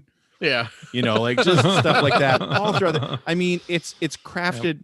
It's got tons of personality, which I'm so happy about because when the PlayStation 3 came out, and that's when they introduced Astrobot, I believe, with the I think it was Playroom. called Playroom then, wasn't it? Yes. Yeah. And when it The was Playroom. teaching you how to use the controller, it was a bunch of little mini games that taught you how to use the controller. And then of course we all went nuts over, or Phil and I did, over Astrobot in VR. Ugh, so good. But I was really worried when they were talking about this one coming out. It's like, is it going to lose something not being in VR? But it didn't. It's got just tons of personality, and it's fantastic platforming. And yeah, to take what was essentially a controller demo and say, actually, you know what? It's a controller demo, but it's a love letter to the PlayStation brand, and still has all that personality and charm. Like, and the music. Oh my God. Well, I was So just going to good. say that. I mean, Yes. the VR game, Had the had a Astrobot great VR game, soundtrack. one of the best soundtracks I've heard in years and years and years. And this one, Better. the equivalent of. Yeah. I'm not going to say better, but I'm going to say the equal, certainly. But you know what? This one does have the GPU song. GPU song. Oh It my absolutely does. I can just hang out in that level and listen to that giant computer on the mountain hovering in the background, just singing me a little love song about how happy it is to be rendering my graphics on my PlayStation 5. Sorry. Now you don't So even charming. think about it. So charming. So good. absolutely. Kills me.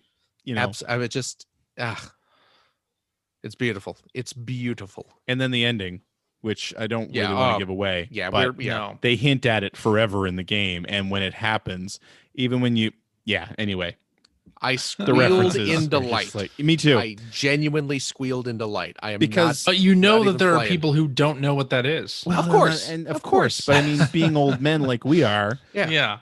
We like, do. and the thing is that there were references early on, and I felt so proud of myself for recognizing Of the course. little references. And then when the ending happened, I was saying, like, out loud, I'm like, oh my God, they're not going to do this. They're not going to do it. They're doing it. This is amazing. They did Like, it. Yeah. So good. So good. Oh, so good. Yeah. So good. Yeah. And Absolutely. free. And free. Free. All you had to do was buy a You had to $500 buy the system. Fair enough. Most expensive tech demo. But it is. It's wonderful. It's absolutely wonderful. Yeah. So yeah, it surprised me how little I had to think about this as my game of the year. Yeah, same here. When And I mean, put down, I had a list of about 7 or 8 games, and normally I fiddle around with the placement Yeah. of it, but I put Astrobot at the top right at the Everyone beginning. It else- was really what the other 4 were going to be. Everyone's running for second. Yeah. Yeah. But no, it's love it. Just love it. Too good. Too good. Yep. All right. Now that we're done with our 2020 list, Yeah. it's time to talk about our most anticipated game for 2021. Most But- anticipated game of 2021. But a few days away from now. Juego más esperado Thank de you. 21. Okay. Yeah. So I guess I'll start. The answer, of course, is Ratchet and Clank PS5. How could it not be, right? Well, hey, Ratchet. Well, No, wrong character. No, Are we? nope. Is wrong that character. Not. okay? No. Sorry, Not the thing. I get confused. Yeah. Greg? Yeah. That was very close to being my number 1 as well. Or my most anticipated as well. But again, going back to how completely into online racing I've gotten in the past year, I have to say Gran Turismo 7. Oh yeah. For as great as sport is, I'm super excited to play the sequel built from the ground up for this hardware.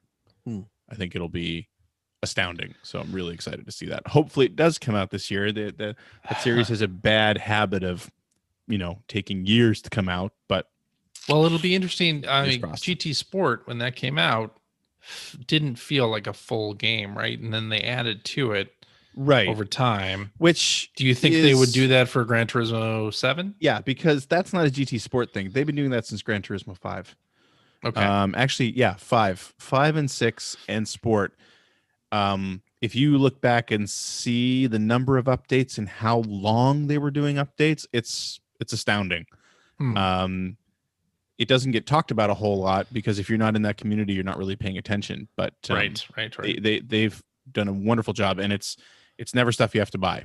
It's always like new cars, new tracks, new events. On GT5 or 6, I forget which one, they were doing actual little documentaries that went along with new events that you would download. It was, like taking they modeled Mario Andretti's first car that he and his brother race car that he and his brother built. And of course, Mario Andretti, for anyone who doesn't know, I mean, you've heard that name even if you're not into racing. And they did a whole documentary around it that you downloaded along with the DLC. So yeah, not weird. I expect it. I expect that. Hopefully, that's why I really want it to come out in 2021, because then I think for the life of the PlayStation 5, we'll be seeing new content for it. Okay. Phil.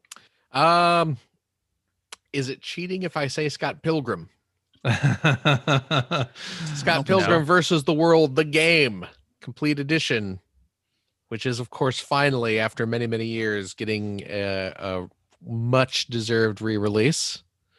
Yeah. But it's also getting that much-deserved re-release in like 2 weeks. Exactly. Not very far into 2021. It may be my most anticipated, and I don't have to anticipate it for that long. But I've also been anticipating it for years. Well, Just there you go.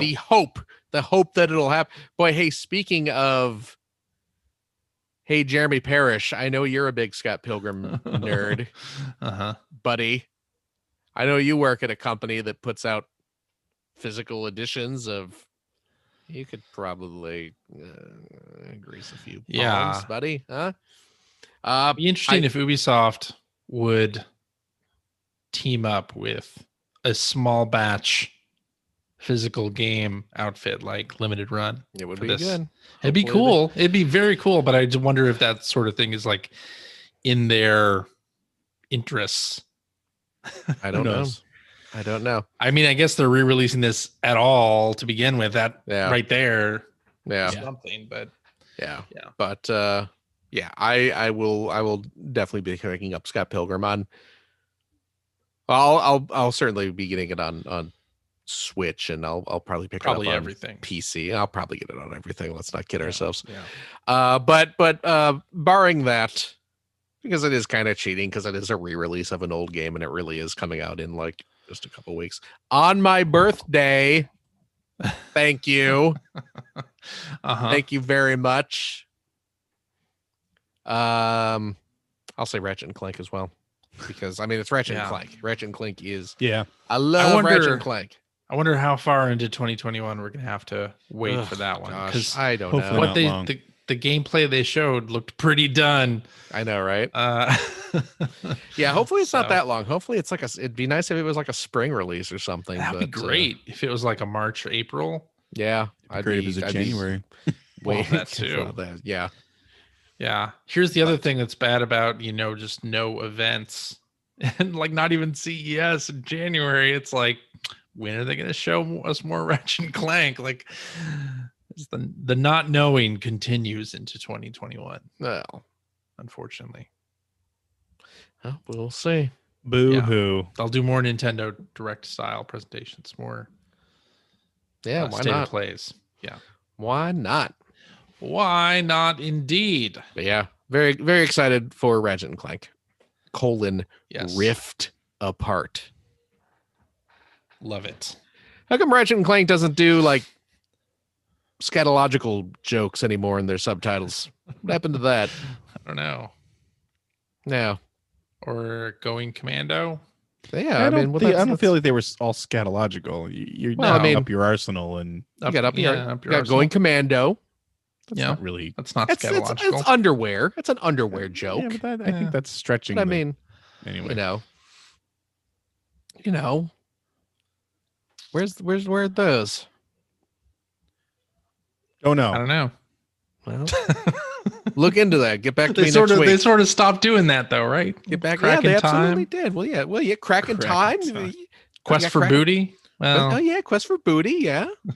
You got butt cracks. You got. You're ruining this, CJ. Okay, sorry. Are we done? I don't know. I Are think we? so. You're I think the we're done. host. I think that's it. And now it's time for tweets. No. I didn't ask for any tweets this week because I thought Wow. we wouldn't do them. Well, yeah, it's our Game of the Year show.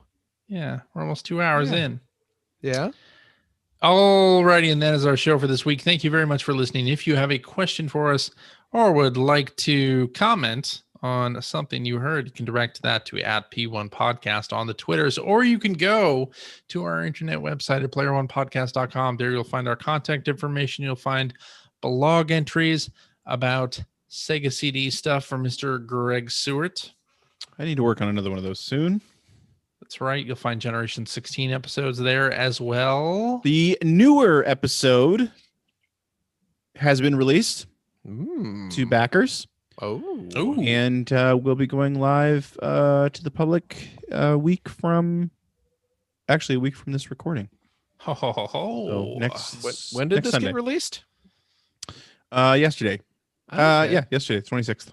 Oh, really? Did Yesterday I to Kind of just sort of backers. dropped it without any real fanfare. Then I might have just missed it because it was Yeah, you would have gotten a holidays. notification. day after Christmas or whatever. Yeah. But okay, I'll have to go watch that. It's a short one because it's just one of the little downloadable games. Perfect that they have for the me. regulars. Ah.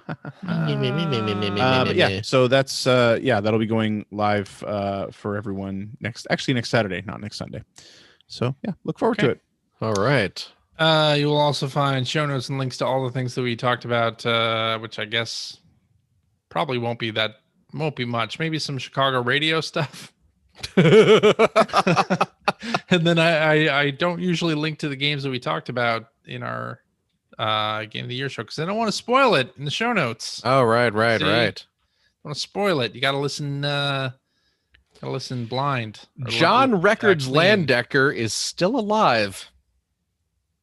Yeah. He is 73 years young right now. Alrighty then. Yeah. Interesting. There you go. Question mark. So yeah, that's that. We also have a link to our Discord server where you can discuss this episode with us and our other listeners.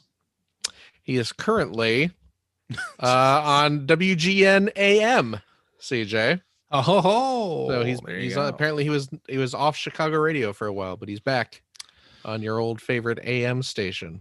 Well, not my favorite. It's what you were just saying. Not my favorite, but my You're parents listen to absolutely it. your favorite.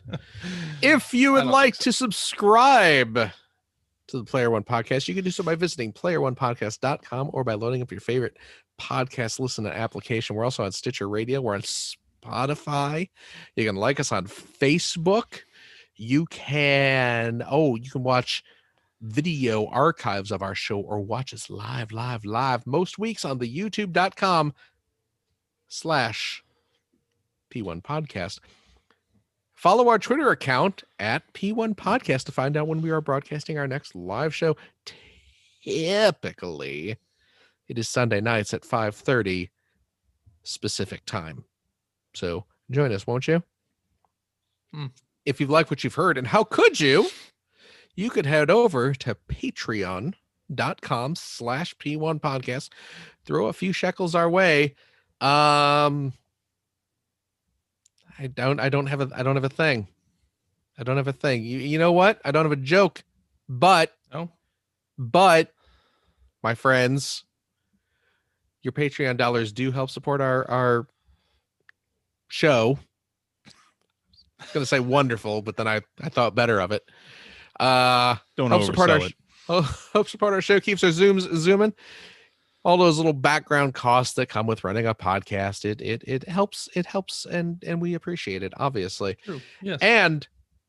And as if producing this show week after week after week after so many weeks for these 14 Over Yep. 14. Yeah. over 14 years Yeah.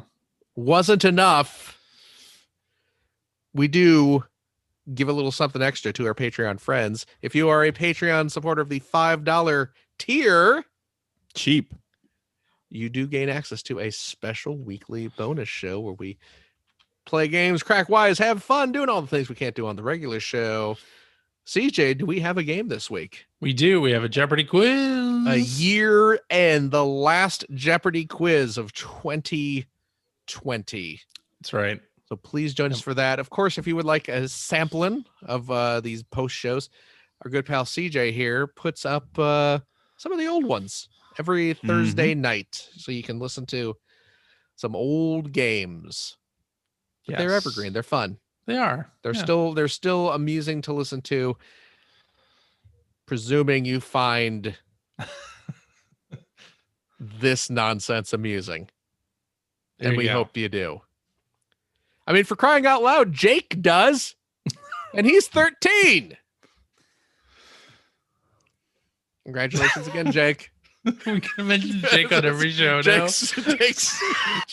Jake is the unofficial fourth Jake's chair. dad's like, oh my God. Tell Shouldn't have your sent friends. the email. Tell your friends, Jake, that you have been officially knighted as the unofficial fourth chair.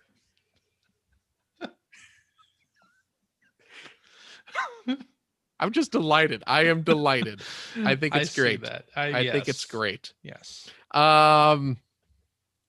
But if you have a couple bucks left over, you can head over to generation-16.com, where you'll find the Patreon link to help support Greg Stewart's outstanding, and it is outstanding, web series about North America's favorite runner-up, the Sega Genesis. Thank you, Phil. And as I mention every week, if you are a supporter of the $5 per episode variety, Also cheap. you get access to weekly vlogs, as the Oh. kids say, Oh, about the production of the show, and along with pretty much anything else that's on my mind for that week. So sign up. People You're my- who watch it love it. you're my favorite vlogger, Thanks, Phil. Greg. I think you may be the only vlogger left these Aw, days. But Probably. I am 20 years behind it. But But, you by know. default, that's Gonna certainly start makes live you- journaling soon. Oh man, old internet. Anyway, Yeah. Okay, folks, friends, join us on Friendster. another year in the books. Yeah, I guess. Cheers on Friendster. CJ, Yeah. thank you so much. Thank you, Phil. Gregory, Yo. thank you, of course. Thank you, Philip. And I would like to say a big special thanks to the good folks at Frito-Lay for having the kindness and the generosity to bring back Doritos 3D. Jesus. Obviously, 2020 has been a trying year for so many reasons, But that's not one of But- them. but we have something wonderful to look forward to as we take our first tiptoe steps into the cool waters of 2021. And The cool ranch waters. what? I like it. What better way Well played, Chris. than with Doritos 3D, the long discontinued snack treat that is finally coming back in two delicious flavors: chili cheese nacho and spicy ranch. Order yours today. Wow. I know Needs I more- did. Needs more Taking ketchup. crunch to another level. Reading the Are packaging we here. getting We're not getting money for paid this? for this. No, we're not getting paid for this. No, But I'm they hoping. offered, but CJ said no. that's yeah, right. exactly. And listen I'm hoping. to Sony's Last of Us podcast. Yeah. I'm hoping someone at Frito-Lay hears this and sends me some free 3D Doritos. I'm very excited for this snack treat. But you know what? Thank you. Most anticipated snack treat of 2021. Oh, absolutely. Doritos 3D. My goodness. Yeah. I have some pre-ordered on Amazon. I did hear that. Yeah. Please, let's end this. Yeah. You know what? I'm trying to. Friends, thank you for listening this year and every year. We do appreciate it. We love all of you. Take care of yourself. Take care of your family, your friends, your loved ones. Because Why not? Because What else? You gonna Someone's do? gotta. just because, my goodness gracious. Yeah, take care of yourself. Stay safe. Wear a mask for crying out loud. My uncle just died today because of COVID. Wear a Really? damn mask. Yes, he Oh, absolutely man, I'm did. sorry to hear that. Well, Wow. I haven't Okay, talked to maybe we shouldn't talk about that. I haven't talked to him in like 35 years, so I can't say okay. we were super close. I can't say we were super close, but he Dark absolutely, ending he for a absolutely dark died year. Yeah, this well. morning. That's awful. Wear a damn mask, you idiots. Okay? Stay at home for New Year's. Jeez Louise. Take care. My goodness, take care. Life is fleeting. We'll see you in 2021. Happy Bye. video games. Bye. Jesus.